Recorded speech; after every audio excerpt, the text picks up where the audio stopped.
madala nila sa hukay.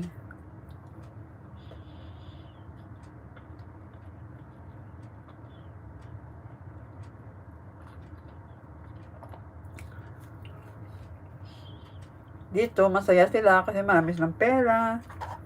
Gagawa nila lahat ng gusto nila. Pero, when judgment time, naku.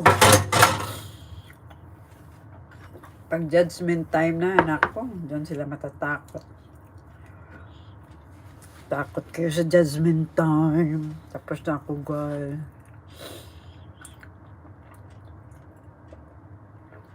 Judgment time kasi lahat alam ni Lord, 'di ba? Walang matatago sa kanya, kaya alam niya kung sino ang mabuti, kung sino ang magnanakaw, kung sino ang mamamatay tao, kung sino ang manloloko.